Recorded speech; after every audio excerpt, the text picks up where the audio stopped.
today's episode, we're joined by special guest Rita Rogers to help us find the truth amidst increasingly a distracting world.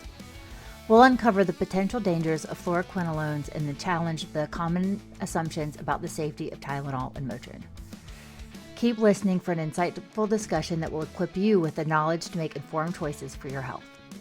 The Discovery Doc Podcast, where your journey to empowered, non-toxic living begins. Join me, Dr. Cece, a doctor of nursing practice, self-proclaimed toxin tamer, and mama of four, alongside me, Anna Kate, your medical mystery overachiever. Together, we'll uncover the latest in functional medicine, debunk health myths, tame toxins, and provide practical tips for thriving in a modern world.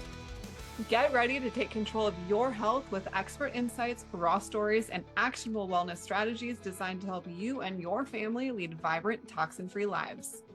Let's discover together. Well, welcome back to the Discovery Doc Podcast. We're continuing our conversation with Rita Rogers, and I'm so excited about this topic. We haven't talked about it yet. I want her perspective. I know. So this whole MAHA movement, we have actually, this is the first time that we're bringing it up, so I'm excited to be doing so with you, Rita. If y'all have not listened, go back and listen to our first two conversations with her in the previous weeks. But we just, right now is such a kind of pivotal time for like everything that's going on with RFK and just kind of promises that are being made for the first time in a very long time, and like removing fluoride from water and food dyes and, you know, bettering just the food that is in our public school system for kids who are, you know, growing up eating said garbage from day one.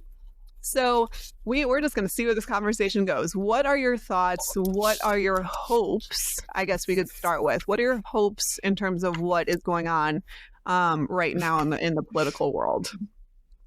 My hopes would be that we go back to constitutional government and we basically eliminate a lot of these three-letter agencies that are unconstitutional in the first place, all the powers, all three powers at once that were like the Constitution tried to limit that, right? By way of having the three branches of government. But then we went ahead and made all these three-letter agencies that the Congress gives a budget, and then the agency itself goes ahead and executes, makes law, and enforces the law. And that's not how our government was set up. So that would be my hope. That's a very unrealistic hope, but that would be my hope. Well, we are a constitutional republic. Yeah. No one ever says that. People are like, we have democracy. No, we're a constitutional republic. Stop. Yeah. I mean, we have a democracy. Yeah. We have a democratic government that was set up as a constitutional republic. But people generally, like, I'm not that wise about it, but people just generally don't understand how our government was set up. And I think that would be a good thing for people to learn. Yeah, so. Absolutely.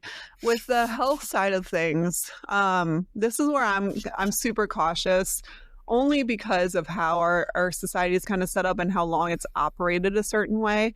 Is someone like RFK comes in and he's been battling and arguing for the same things for a very long time. It's not new to him, but it's new to a lot of Americans to see it on kind of a more in-your-face platform, where when you talk about kind of the health of our society, the lack of health of our society, I should say, yes, in terms of Americans, you know, having the highest rate of chronic disease in the world. And that really starts with our kids. When we see the kids and the prevalence of childhood illness, or that kind of catapults into adult chronic illness, those diagnoses and those rates are off the charts, and they are worsening. This is not something that is improving. And do not at me. It is not because we have better diagnostic tools. I cannot stand that argument. It's not true. There are rates of pretty much everything is worsening, from autoimmune conditions, obesity, heart issues, you name it. So for me, someone like RFK comes in and we live our life a certain way where I resonate with a lot of that personally, but a lot of Americans do not, because of how just what is available and what is convenient and what so many generations of Americans, how they have lived. What are your thoughts on kind of that aspect where, okay, this guy can come in and help reestablish some rules here that we know can better a lot of Americans' health, But what about the receptive end of that? Someone who's been living a certain way for so long, they don't really care what the ingredients are. They just want their Flamin' Hot Cheetos because they taste good. What are your thoughts with kind of the depths of the American people, and how do you change a society that's lived a certain way for so long? Well, I don't think you can unless we take away freedoms. And Right. so this is where a lot of people, will balk at my argument, and maybe your listeners are going to hear this, and I would just really encourage them to hear what I'm saying. So I am absolutely against food dyes. I don't like food dyes in my food. We don't, go out and put things in our pantry that have food dyes in them. That's a never. That's a never for your Hey, kids. we found a never. You never give your Yeah, kids so food we dyes. don't go do that. Yeah, we don't go do that stuff. We have whole foods. We cook from scratch. These are choices we make. But they're choices we make. And unless you tell families hey, we're taking the Flamin' Hot Cheetos, as you said, we're taking them off the shelf because this is not good for you. We're removing that ability for you to buy them. That's not going to change. And so I think this is where the philosophical conversation comes in that we aren't having. We're having so many conversations right now about issues what food should we be eating? What things should be, what should we be watching? What should we be doing on all these little micro level? But overarching, what's our philosophy? Is our philosophy freedom? What's our philosophy for the economy? All of these things. And then, from there, personal responsibility comes in. The reason I think that we're seeing all of these people making really bad decisions and overwhelming our healthcare system is because we've made it really easy for them to make those decisions and get out of the decision. Yes, you may remain obese because your decisions have been bad about what you're eating and how you're moving your body, but we can help you still live a really long life, while maintaining that body habitus and your health habits. And we'll pay for it too. And people get really mad at me when I talk about CMS, Medicare and Medicaid, and about how we fund it and all these things. They're like, oh, so you just don't want to help poor people with, their medical bills. No, that's not what I'm saying. But I'm saying if we give back responsibility to the individual, then they have to be responsible for themselves. Part of the reason we're in this situation isn't big pharma. Yes, big pharma is doing bad things, but the reason we're in this situation is because government and big pharma are in bed together.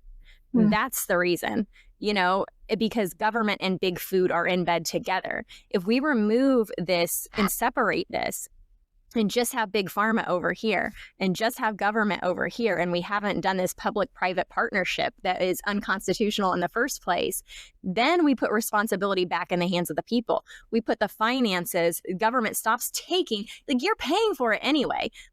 People are like, oh, you don't want the government to help people with their healthcare?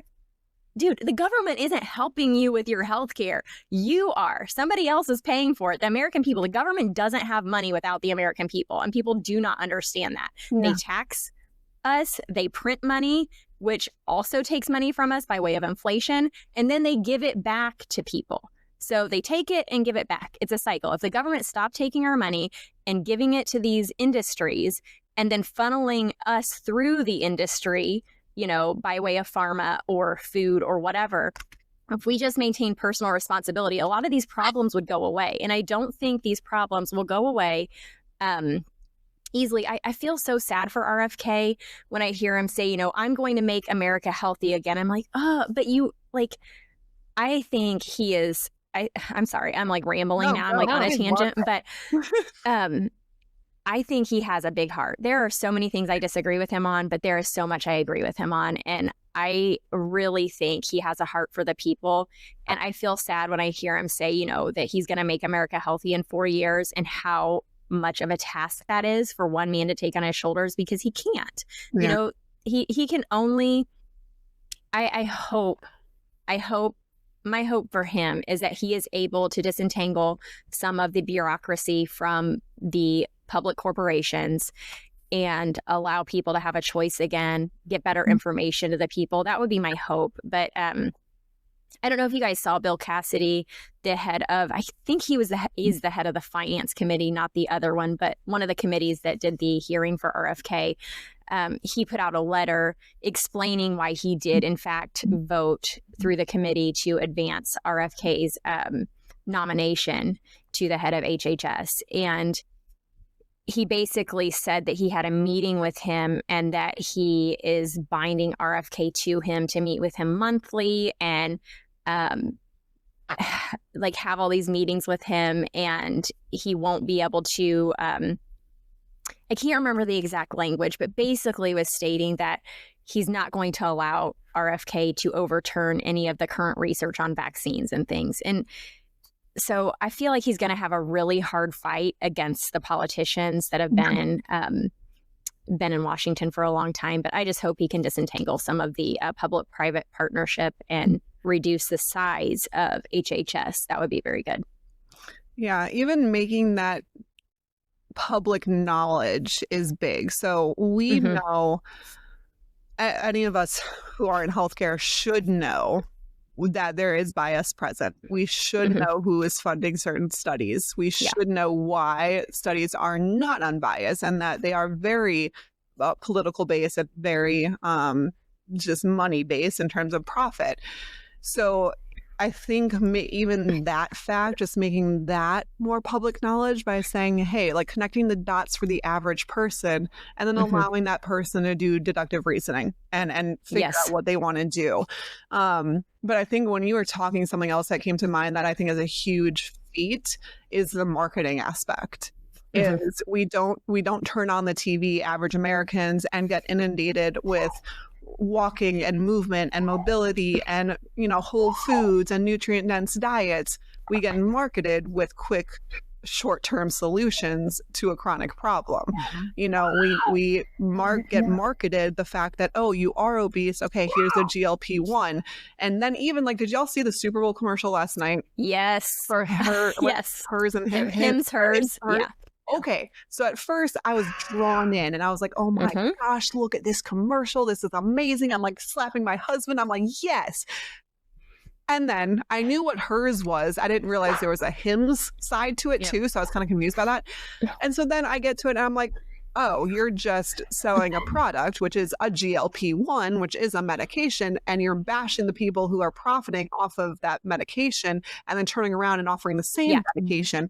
It's all marketing tactics. So we turn on the TV, and even when it seems like it's going in a different direction, it's not. It's still leading to a certain drug that people profit off of. So I think for the average American to be inundated with that information from day one, that's a whole psyche that you have to break. That's not just, oh, you give additional information and then they can make their own decisions. That is an addictive, habitual behavior that has to be broken because of the amount of information that is on billboards as you're driving or on the TV and commercials that is just inundating your brain from day one of a quick fix that is a drug instead of a natural, quote, pharmacy like nature or, you know, natural remedies or diet or exercise. There's so much that, I agree with you. Did y'all notice the theme? I did. Women. Well, PSA, all of the commercials, like 50 to 60% of them were in a PSA format. So like how Hims first started, hey, here's the issue, here's the empathy, here's the sympathy, here's all the things. These are the things that you need to know. Oh, well, here's the solution, is this product, is this instant quick fix. So the other thing also is we, especially 80s and 90s babies, we grew up eating healthier junk food. And I mean that to say, like, our Cheetos had annatto and real corn, and they were fried in beef tallow, and they were packaged, and it was great. Well, now those same new Flamin' Hot Cheetos have 47 ingredients, and none of them are actual real. food. So I think that that's the other thing that we're struggling with as a society and millennials is, well, like, oh, I grew up eating that stuff. I grew up. But it's not the same, right? It's not, I'm not giving my kids the same thing that I grew up on. And I'd love to. I haven't had McDonald's and I don't do fast food, but I've had it in a long time. But I remember going to McDonald's and getting hot fries. And my brother wanted not hot fries because he got really hot fries one time and it burned his mouth. It was like, no, do it, not hot fries or not hot fries. So, but it's different. And then when they changed, they weren't any good. And then you just naturally stop eating them. But we get into that. Yeah. I think that's the thing that we are struggling with, is not only the awareness of what's in the food now, but why it's different from what we grew up eating and not making that correlation. Yeah. Oof. I'm glad you brought that commercial up. That I was chasing toddler most of the time, so I didn't see much of the Super Bowl ads, but that one I did catch, and I was just like, this is the point. Like so the MAHA movement's big. They recognize that. They use so many keywords within that advertisement to get people in. And then they put on you something. They even used made in the USA. Did you notice that? Yeah. They even told you that the GLP-1 was manufactured in the USA. So they struck so many chords in that ad, marketed to you, and then sprung on you this GLP-1. And it's just like, so what's the solution? It's education. And even like Anna Kate, with what you were talking about, with the change from how 80s, 90s foods were made, the same foods made now are made differently and with more chemicals and things. It's education, because you can legislate a lot of these things away. Absolutely.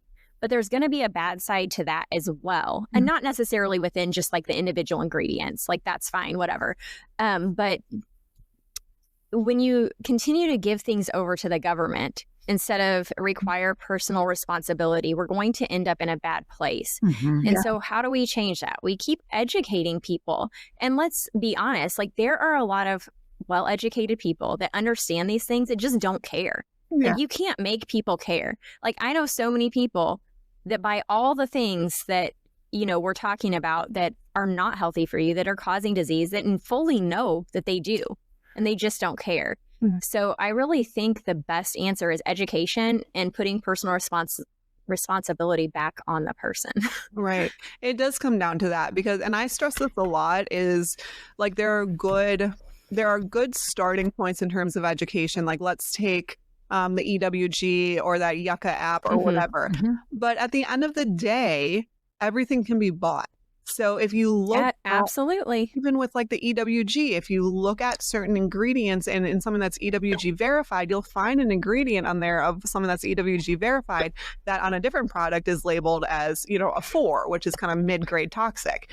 And everybody can be bought. And so even on those educational platforms, I always caution people to say, hey, it's a good starting tool to get used to looking at certain things, get used to reading certain things, but don't even rely on that. Like the only person you can rely on is yourself, and is to look at and dissect kind of everything that you're either putting on your body or putting into your body or bringing into your home. That responsibility does lie on you, especially in terms, if we're talking about marketing, with simple packaging, you know, things that can be labeled on packages. Or if we're talking about food dyes, okay, cool. They just came out and relabeled 3 food dyes to not say, you know, red, blah, blah, blah, but to put a different name on it, but it's the same chemical ingredient. So there's these loopholes that occur in the government for whatever reason, where that responsibility is always going to rely on us, which is unfortunate. You know, my 8-year-old will ask, she'll be like, well, mommy, why do they allow it if they know it's bad?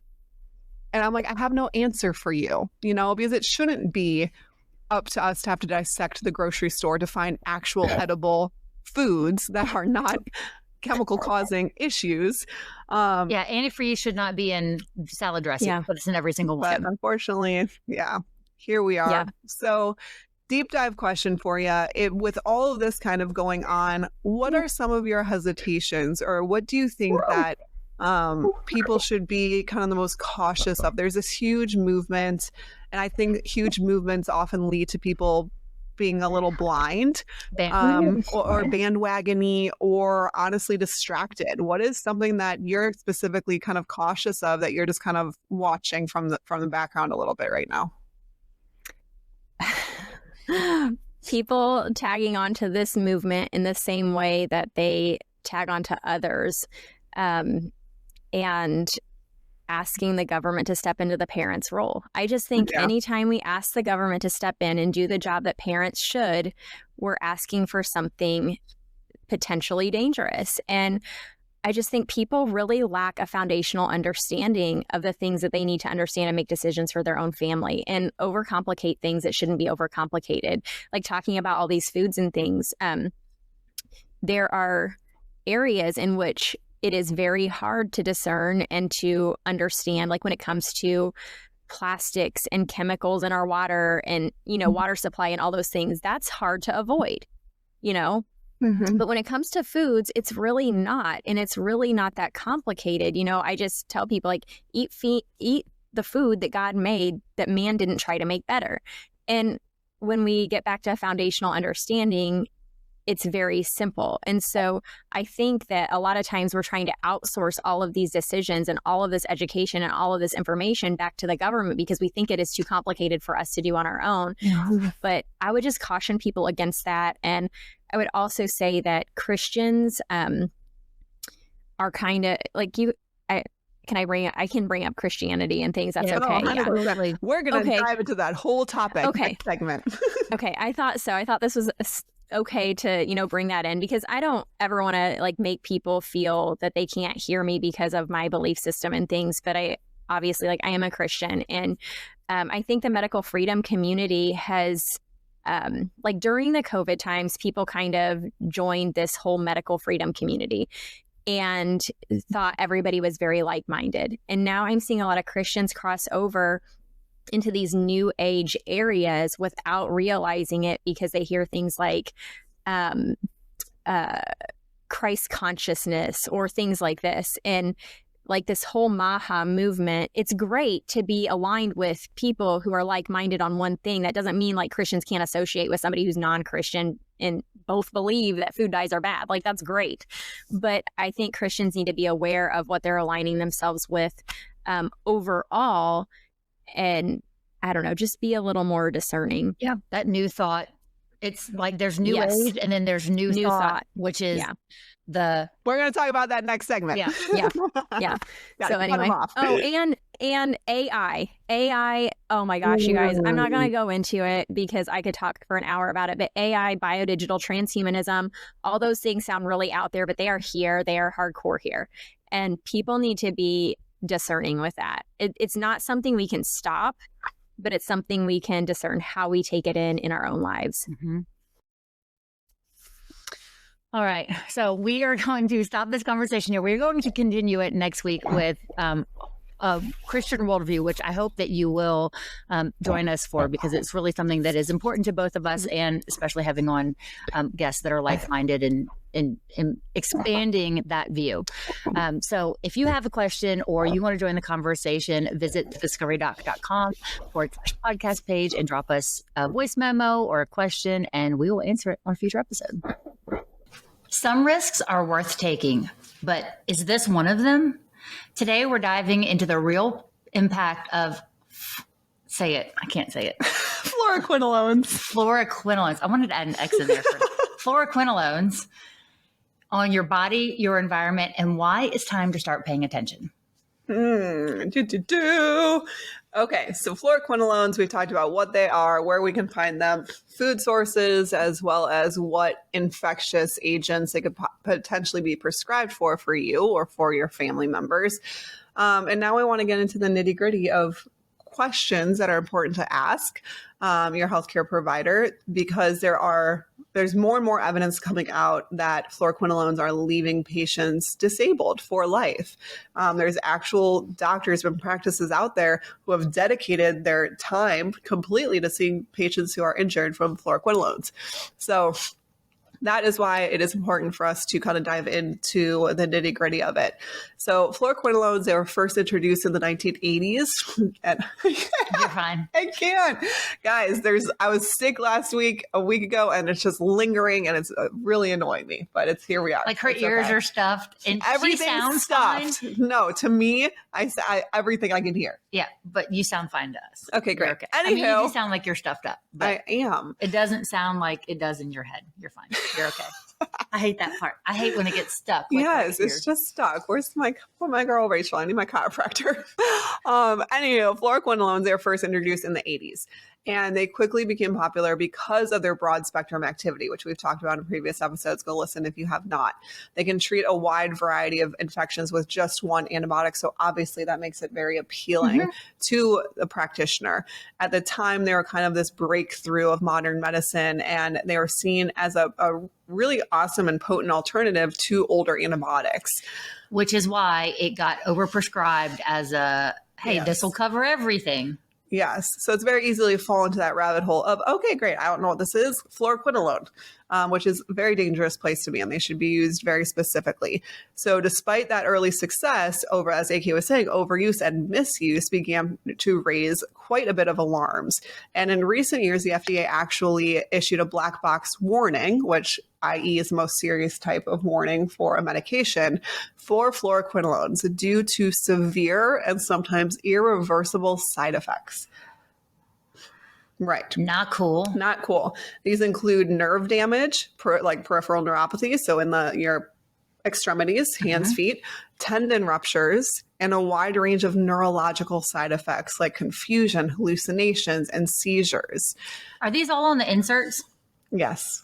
Read your inserts. So, and when we say inserts, it's not like the little bottle you get from your pharmacy. If you pick it up from your pharmacy, it's not going to have these on the label of it, but you actually have to go to the manufacturer and read the insert.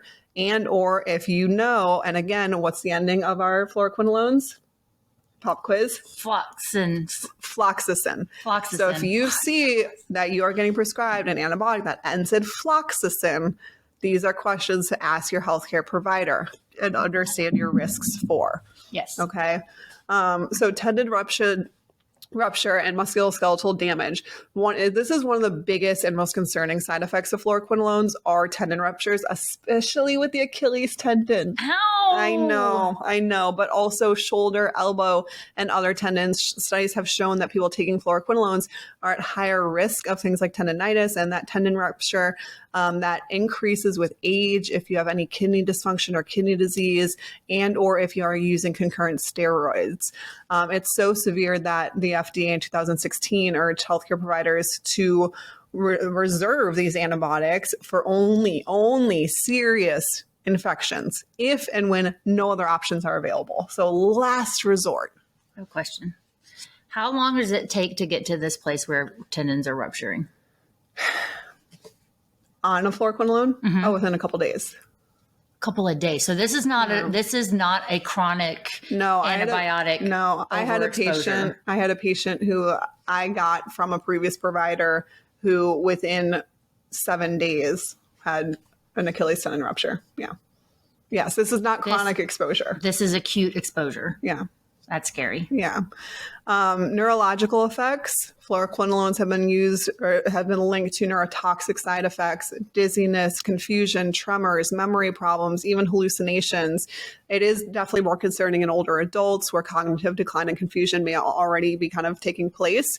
But everything from that to seizures in healthy individuals and just impacting significantly our brain health has been found.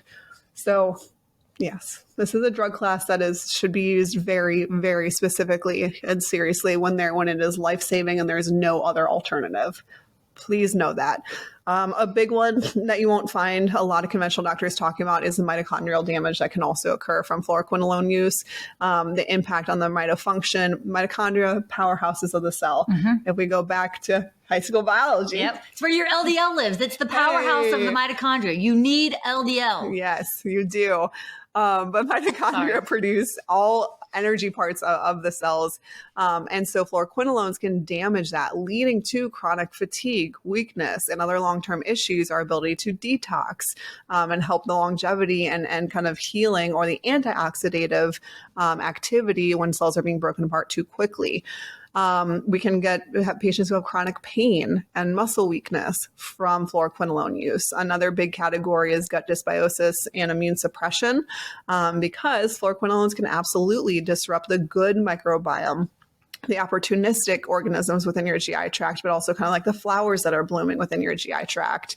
All antibiotics mess up your garden. Yeah. So the weeds start to overgrow, which means that we can have an increased kind of risk of C. diff or other opportunistic organisms like strep or staph overgrowing, which then, of course, is cascades into patients who are left with chronic inflammatory conditions or worsening allergies or autoimmune conditions after fluoroquinolone use.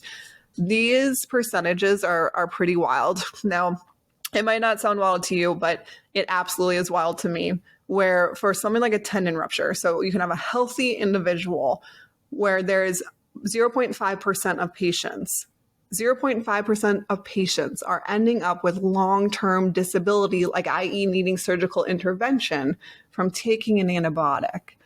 That is up to 7 days. Yes. Like that is a wild statistic. It doesn't sound wild, but that is a wild statistic. Peripheral neuropathy, so left with long-term damage to the nerves, 2% of patients with ongoing symptoms in 40% of cases even after discontinuing the drug. So these are people who are left with this stuff after discontinuing the medication. In terms of central nervous system reactions, including seizures and psychosis, 1 in 2,500. I mean, that's nothing. No. That's nothing.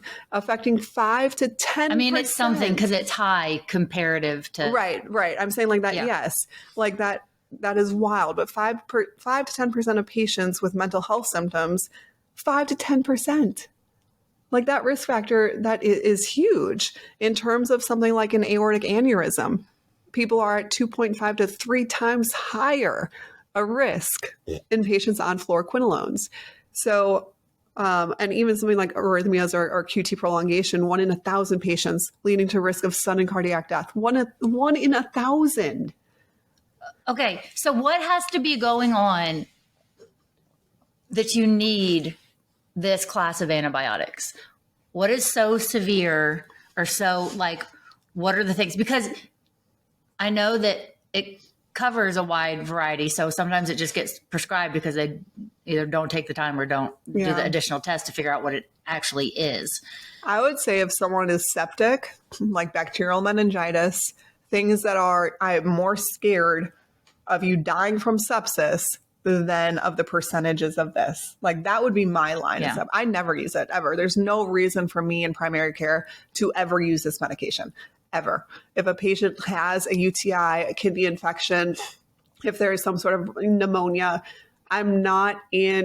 my patients are not in the subclass that would ever really need a fluoroquinolone. Mm-hmm. You're looking at maybe a nursing home where there's an outbreak of a certain type of pneumonia that's uncontrollable. Okay. And like in more sensitive patient populations where there's a dense amount of them, and then the risk is higher for the actual disease. Yeah. But in terms of everybody else, I would say sepsis, bacterial meningitis, something like that, where it's life-threatening. Okay. Yeah. Because this sounds like a dumpster fire in and of itself, but there's no reason to use it. Taking someone that has a chronic autoimmune or chronic illness, and then this gets prescribed, that would be super detrimental. Mm-hmm. Like you already have joint pain, you already have fatigue, you already have all this other stuff going on. And then how would you know?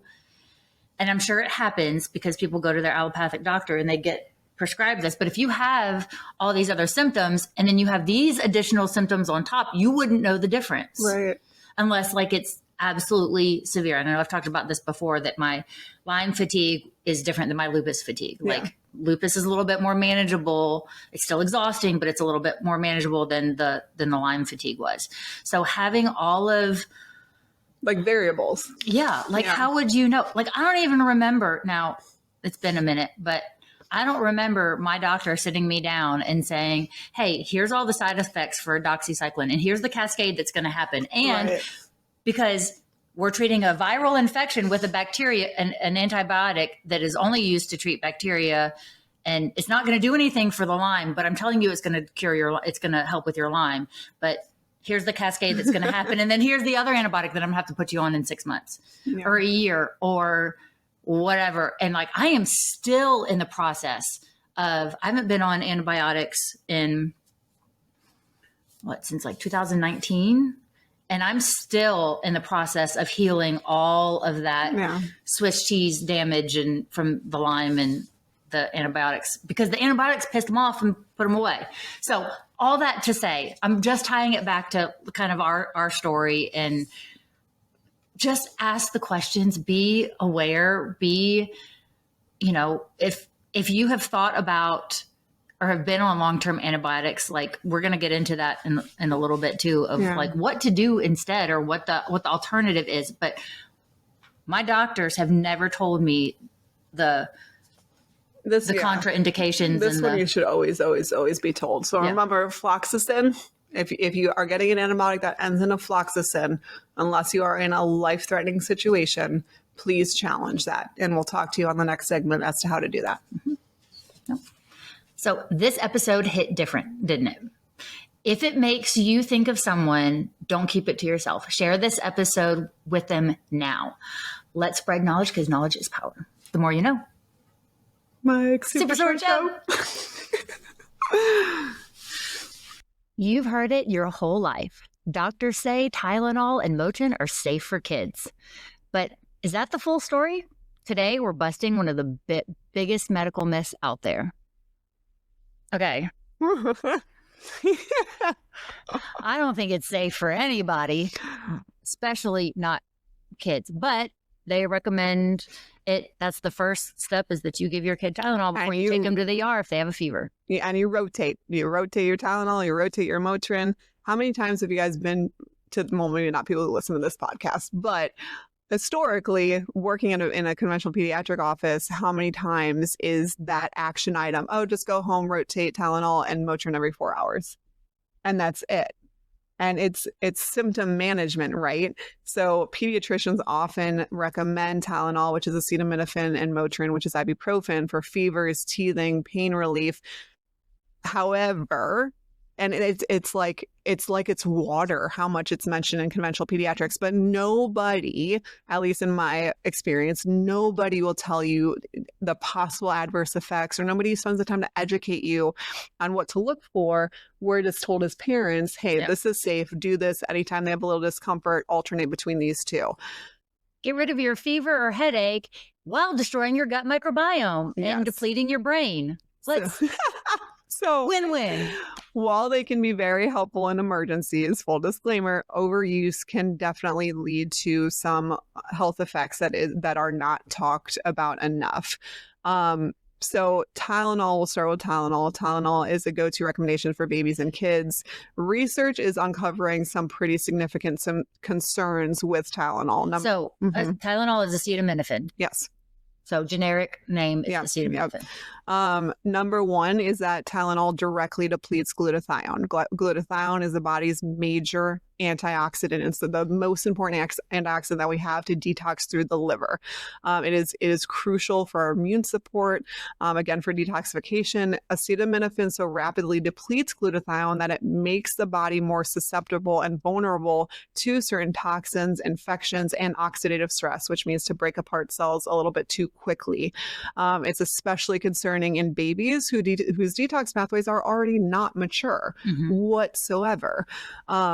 And there are tons of this one. There are tons of direct links and actually lawsuits currently happening that has linked Tylenol and the use of Tylenol in pregnancy to neurodevelopmental disorders, including autism.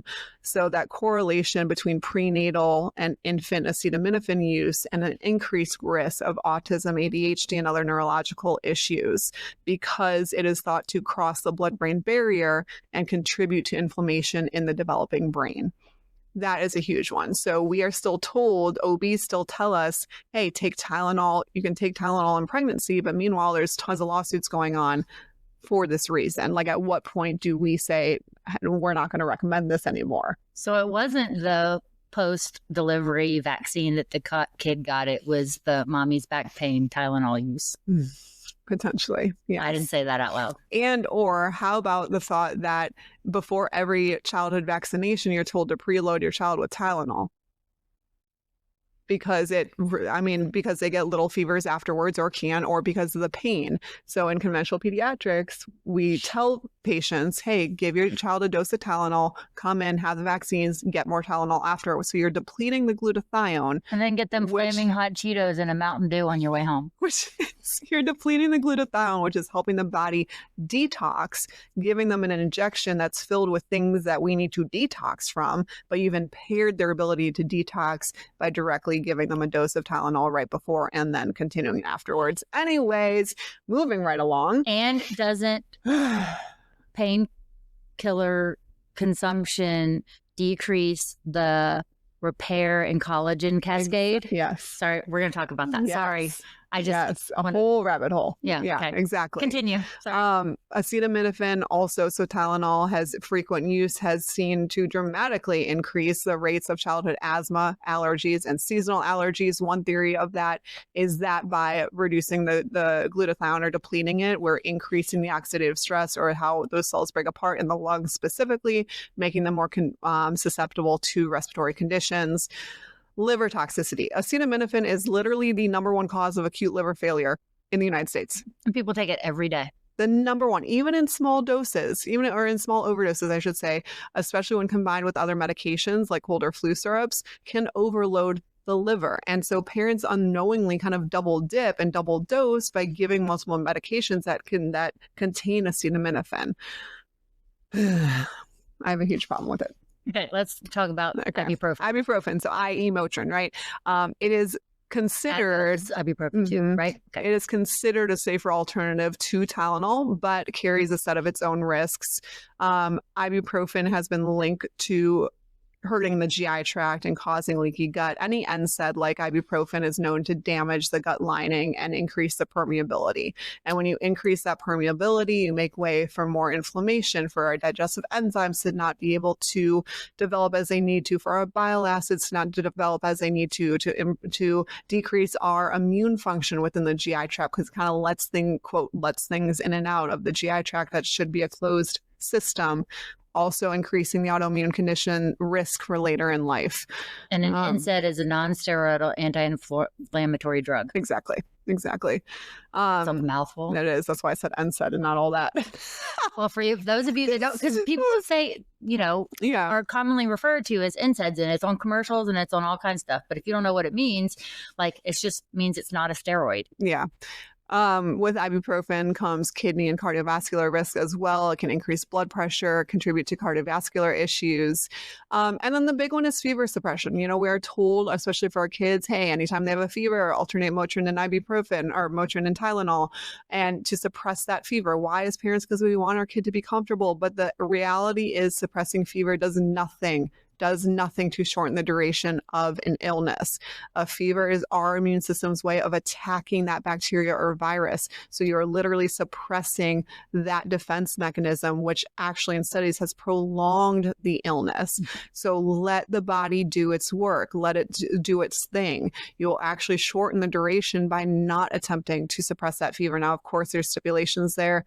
If we have a kid who gets febrile seizures, or, it's a 104, 105, and they are just lethargic, we're going to do what we can to break it. But if it's a 101, 102 child is, sick, but not crazy lethargic, let the fever do its job. You're actually worsening the illness by inhibiting it. And that works for both bacterial and viral infections. Yes. The body is designed to get hot enough that they can't live there. It's inhospitable. They don't like it. Exactly. And there are other things that you can do to provide relief for yourself if you have a fever or if you're in pain.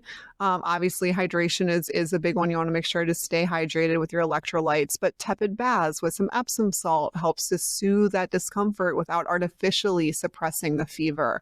Homeopathy, belladonna is wonderful for fever or discomfort can be used any age. Essential oils, putting peppermint diluted on the feet can help regulate body temperature.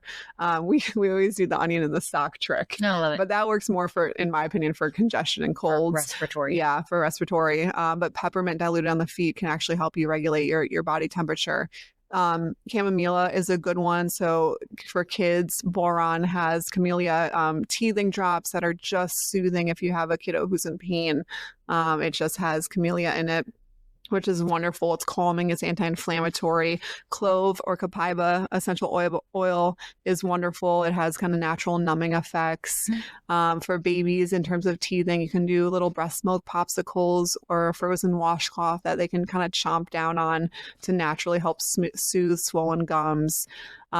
General pain, magnesium lotion is wonderful. There's one by Earthly. I think it's called Good Night lotion, but it's just straight up magnesium lotion. So you can rub that into muscles if we're having muscle cramps, muscle aches. Turmeric, ginger are both natural anti-inflammatory agents. Arnica, we use boron. So any little Arnica is the jam. Yes. Stuff. Any little bumps, bruises, I'll throw some arnica on it. If you have an athlete that plays contact sports, give it to them before and after. It'll help with the soreness and bruising, and if they get their wisdom teeth taken out, that is like the key. Yes, 100%. And one that I really like as a replacement for ibuprofen for headaches or even like acute injuries is called SPM Supreme. It's by Designs for Health. And this is a combo of 3 specialized pro-resolving mediators, which are called SPMs, that help support a natural inflammatory response and help your body heal a little bit faster. So you take, I mean, when we were all sick a couple of weeks ago, like these insane migraines, and you take a couple of those and works better and quicker, in my opinion, than even ibuprofen. And it's super safe, no adverse effects. No side effects. No, it's just derived from omega. That's it. So that's a really good one that I keep in my house at all times. If Tylenol or Motrin is needed, the point of this conversation is just to understand, how can you support your kid's body? How can you support your body if we actually need this medication? 1, only use it if and when it is truly, truly necessary. 2, give the lowest dose possible for the shortest amount of time to mitigate some of those long-term effects. 3, and probably the most important, is to support your detox pathways. So take glutathione. If you need your kid to be on Tylenol, give them glutathione, liposomal glutathione. We use New Medicas, but there's tons out there that you can use. Glutathione, vitamin C, and hydration, I would say, are the top 3. Yep. Side note, you should do glutathione before you go under any kind of anesthesia. So if you go to the dentist and they give you gas, do glutathione the day before, the day of, and the day after. Yep. 100%.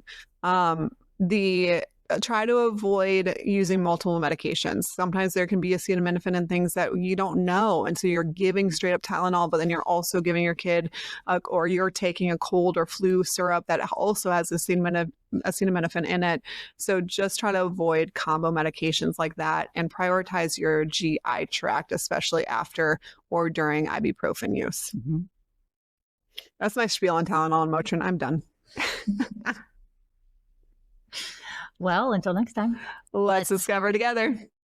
We hope you found today's episode of our exploration of the truth amidst distraction, the risks associated with fluoroquinolones, and the safety of common pain relievers to be both informative and eye-opening. Remember, apply this newfound knowledge to your daily life, sharing what you've learned with others to promote greater awareness and understanding. Join us again for a more thought-provoking discussion that challenge assumptions and empower you to make the best decisions for your health. Stay tuned, stay informed, stay curious. Before diving deeper into the wellness world, let's pause for a quick disclaimer.